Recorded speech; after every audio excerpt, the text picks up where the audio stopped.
Good morning and welcome to the daily cyber briefing. It is July the 1st, 8:30 a.m. and I'm your host, Rich Benfield, standing in for Stephen Ridgway until tomorrow. So today we have quite a bumper briefing for you this morning. So we have got everything from Google Chrome to Microsoft Office to TeamViewer. So Google Chrome to let isolated web apps access sensitive USB devices. Proof of concept exploit published for Linux kernel, privilege escalation flaw. Cyber insurance rates fall as businesses improve security. Juniper Networks releases a critical security update for routers. Google to block Entrust certificates in Chrome starting in November this year. More fallout from the Midnight Blizzard hack on Microsoft, in particular their email. Polyfill supply chain attack hits over 100,000 websites. And finally, police allege evil twin of in-flight Wi-Fi used to steal passengers' credentials. So, Google Chrome and USB access within the browser. So Google is working on a new unrestricted Web USB feature. This allows trusted isolated web apps to bypass security restrictions in the Web USB API. So Web USB is a JavaScript API, and it allows web apps to access local USB devices on a computer. There's certain interface classes that are protected from being accessed via web apps to prevent malicious scripts from accessing potentially sensitive data. The list of protected interface classes are audio, human interface device, mass storage, smart card, video, audio and video devices, and wireless controllers. In addition, WebUSB specification includes a block list of specific USB devices that cannot be accessed by the API, such as YubiKeys, Google Titan keys, and Phytium security keys, which are used for multi-factor authentication.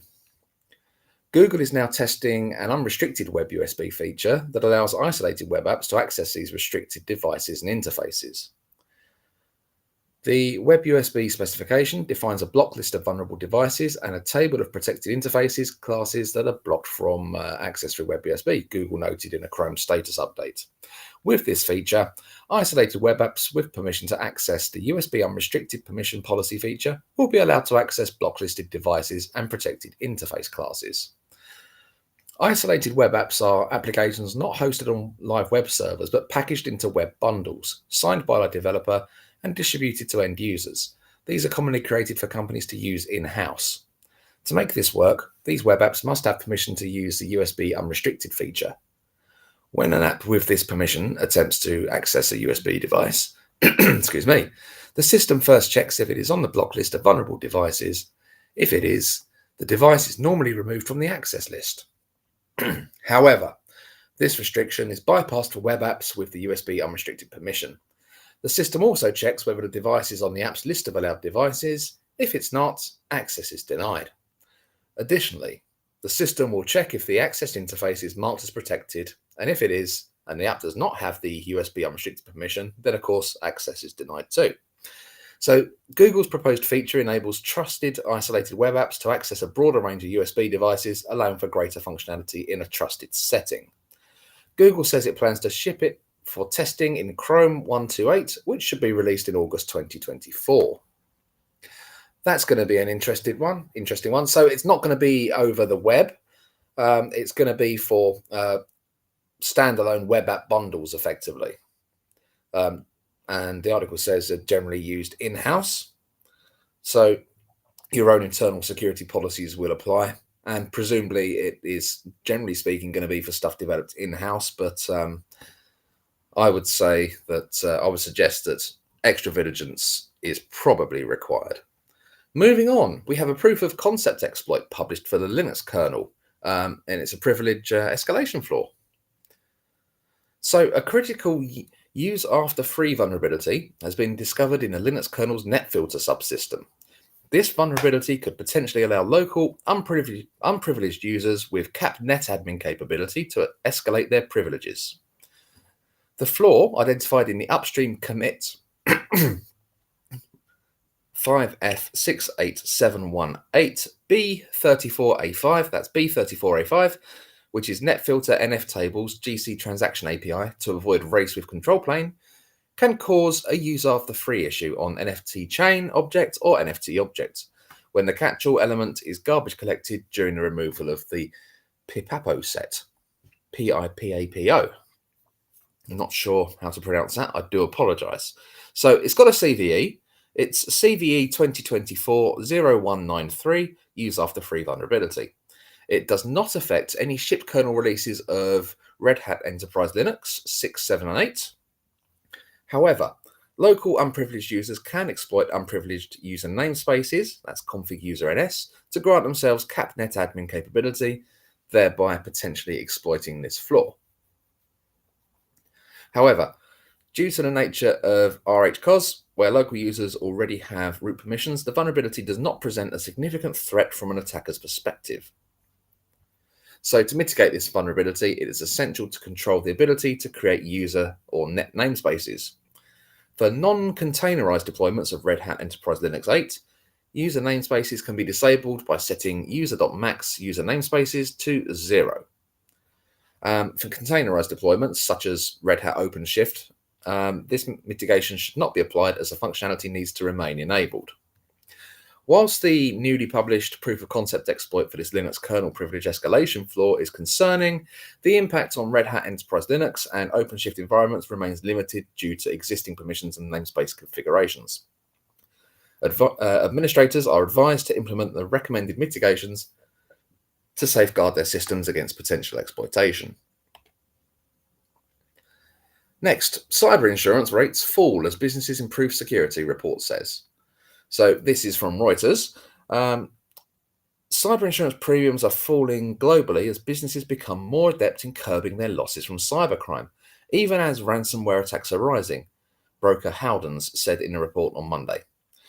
Insurance premiums to protect companies after cyber attacks rocketed in 2021 and 2022 as the COVID-19 pandemic drove cyber incidents.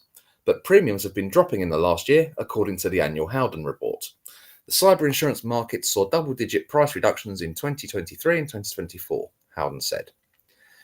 Added security such as MFA has helped to protect companies' data, reducing insurance claims. MFA is the most basic thing you can do. It's like locking the door when you leave the house, said Sarah Neild, head of UK cyber retail at Howden. Cybersecurity is a many-layered beast, Neild added, pointing also to greater investment in IT security, including staff training. On the whole, clients are more robust, she said. Greater appetite by insurance to offer cyber insurance is also leading to price decreases, Neild said, even with attacks rising. Global ransomware attacks fell following Russia's invasion of Ukraine in February 2022, as hackers in those countries focused on the military effort. However, recorded ransomware incidents rose 18% in the first 5 months of 2024 compared with a year earlier, the report said. Okay, next, Juniper Networks releases a critical security update for routers. So they've released an out-of-band security update to address a critical security flaw that could lead to an authentication bypass in some of its routers. This vulnerability, tracked as CVE 2024-2973, carries a CVSS score of 10, indicating maximum severity. So, an authentication bypass using an alternate path or channel vulnerability in Juniper Networks Session Smart Router or Conductor running with a redundant peer allows a network-based attacker to bypass authentication and take full control of the device, the company said in an advisory issued last week. So this is a big one, and that explains why it's got a CVSS score of 10. As such, if you're a Juniper user, please pay attention. According to Juniper Networks, the shortcoming affects only those routers or conductors that are running in high availability redundant configurations, which, with my infrastructure hat on, I hope is a lot of you. Just hopefully not with these Juniper machines. The list of impacted devices are listed below. Session Smart Router, all versions before 5.6.15, from 6.0, before 6.19, long-term stable, and from 6.2 before 6.2.5. Okay, and Session Smart Conductor, exactly the same versions, 5.6.15 anything before that, and between 6.0 and 6.0.19 long-term stable, and from 6.2 but before 6.2.5. And WAN assurance router, 6.0 versions before 6.1.9 long-term stable, and 6.2 versions before 6.2.5. The network equipment maker, which was bought by HPE for approximately 14 billion earlier this year, said it found no evidence of active exploitation of the flaw in the wild. It is also said that it discovered the vulnerability during internal product testing and that there are no workarounds that resolve this issue. This vulnerability has been patched automatically on affected devices for Mist managed WAN assurance routers connected to the Mist cloud, it further noted. It's important to note that the fix is applied automatically on managed routers by a conductor or on WAN assurance routers that have no impact on data plane functions of the router. So it is patched, and for quite a few of you, by the sound of it, it will be automatically patched on your devices. But for those of you running Juniper networks who would like to check this, please look up CVE 2024-2973. After all, it does carry a CVSS score of 10. Next, and this is quite a strong shift, Google are to block Entrust certificates in Chrome starting November 2024. So they've announced they're going to start blocking websites that use certificates from Entrust starting around November the 1st of this year in its Chrome browser, citing compliance failures and a certificate authority's inability to address security issues in a timely manner. Over the past several years, publicly disclosed incident reports highlight a pattern of concerning behaviours by Entrust that fall short of the above expectations and has eroded confidence in their competence, reliability, and integrity as a publicly trusted certificate authority owner, Google's Chrome security team said. Wow, that is strong stuff coming out of Google. Absolutely. So they are dead set on this. To that end, the tech giant said it intends to no longer trust TLS server authentication certificates from Entrust, starting with Chrome browser versions 127 and higher by default. However, it said that these settings can be overridden by Chrome users and enterprise customers should they wish to do so. Google further noted that certificate authorities play a privileged and trusted role in ensuring encrypted connections between browsers and websites, and that Entrust's lack of progress when it comes to publicly disclosed incident reports and unrealized improvement commitments poses risks to the internet ecosystem. The blocking action is expected to cover basically all operating systems, including mobile, so Windows, Mac OS, Chrome OS, Android, and Linux versions of the browser. The notable exception, however, is Chrome for iOS and iPadOS, due to Apple's policies that don't permit the Chrome root store from being used. As a result, users navigating to a website that serves a certificate issued by Entrust or Affirm Trust will be greeted by an interstitial message that warns them that their connection is not secure and isn't private. Affected website operators are urged to move to a publicly trusted certificate authority owner to minimize disruption by October 31st, 2024. According to Entrust's website, its solutions are used by Microsoft, MasterCard, Visa, and VMware, among others. So, quote from Google, while website operators could delay the impact of blocking action by choosing to collect and install a new TLS certificate issued from Entrust,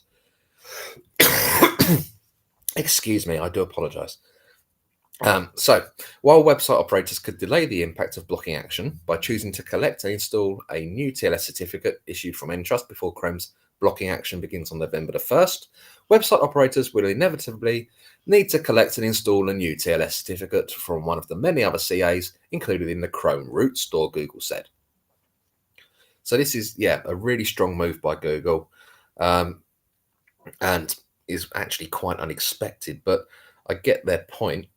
But I believe that Entrust certificates are actually used very, very broadly across the internet. So this could be slightly disruptive. If you are an Entrust certificate user or holder, for want of a better phrase, then the recommendation is look at Chrome's root certificate settings and find out who they approve of and change your certificate out. So, Microsoft alerts more customers to email theft in expanding Midnight Blizzard hack. So, shockwaves from the Russian government's hack of Microsoft's corporate infrastructure continue to spread as the victim pool widens. So, according to published reports, Redmond's incident response team is providing a secure portal for customers to view specifics of emails stolen by the Midnight Blizzard threat actor. You are receiving this notification because emails were exchanged between Microsoft and accounts in your organization, and those emails were accessed by the threat actor Midnight Blizzard as part of their cyber attack on Microsoft, the company said. As part of our commitment to transparency, we are proactively sharing these emails. We have custom built a secure system to enable the approved members of your organization to review the exfiltrated emails between Microsoft and your company, according to the notifications. That is a power move by Microsoft. How many other companies have had data breaches and data loss, and you never find out, and B, if you do find out, you never know exactly what was exfiltrated. And here, Microsoft is standing up with a custom portal to show you exactly what you've lost. I mean, respect. In all fairness, respect. There's a lot of bad things you could say about Microsoft, but I don't think this is one of them. So earlier this year, Microsoft described the incident as an ongoing attack and warned that the Midnight Blizzard hacking group was still attempting to use secrets of different types that were shared between customers and Microsoft in email in additional attacks. Now, Midnight Blizzard, or Nobelium, also known as APT29 if you're looking on the MITRE ATT&CK framework, also called Cozy Bear. It's the same group that was attributed to hacking IT management solutions provider SolarWinds in a massive supply chain attack in 2020. These guys are very active at the moment. I know SolarWinds was 4 years ago, but right now they are also the people that have attacked TeamViewer. So this group are definitely people to watch. Framework. So I suggest you go there to look at their TTPs and to get an understanding of how that could affect your business. Next, Polyfill supply chain attack. Now, this hits over 100k websites. So, okay.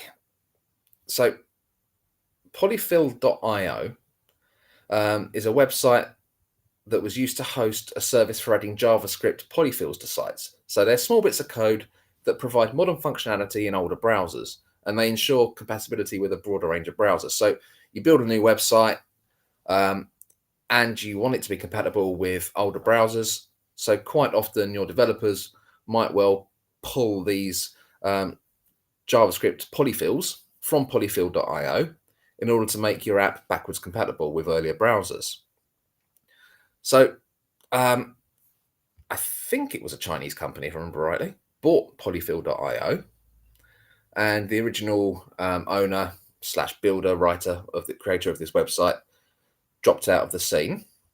And now what's happened is, because this website has these polyfills of code in such wide uses over a broad area over the internet, lots and lots of sites use them, and now malicious code has been injected into their code base, into these small JavaScript applets, these polyfills, which essentially means that there's more than 100,000 websites that are pulling this malicious code and therefore using it.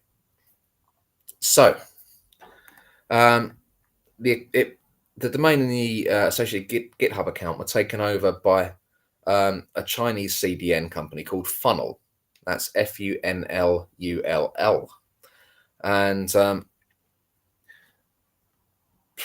yeah, basically get polyfill code out of your website is the advice on that one. I'm not going to read the whole article. If you are using polyfill, just drop it. There are mirrors available that were taken before the takeover of the site and the domain that do have polyfill code that is not corrupted with malicious code. And in fact, if I remember rightly, Cloudflare automatically, you may have to switch this on. So check it out. But if you're using Cloudflare and you have polyfill code is being detected in real time on Cloudflare and being replaced with their own mirror. So check that out if you have that combo of technology there, because that could serve you well whilst you strip out those requests for polyfill code, which basically do a code search for cdn.polyfill.io and you should find it. So get that stripped out sharpish. And finally, this morning, police allege evil twin of in-flight Wi-Fi used to steal passengers' credentials.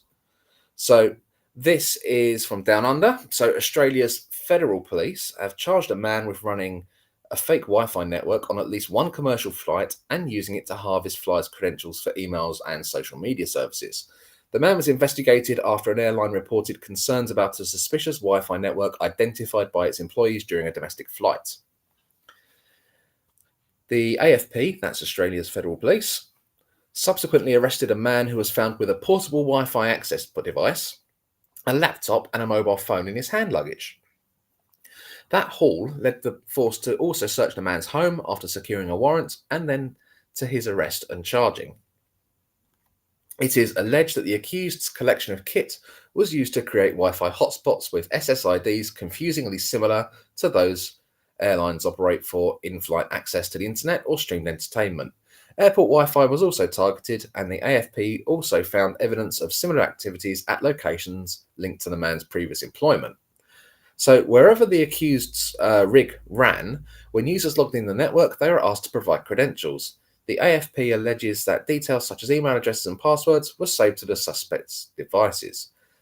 The charges laid against the man concern unauthorized access to devices and dishonest dealings. None of the charges laid suggest that the accused used the data he allegedly accessed.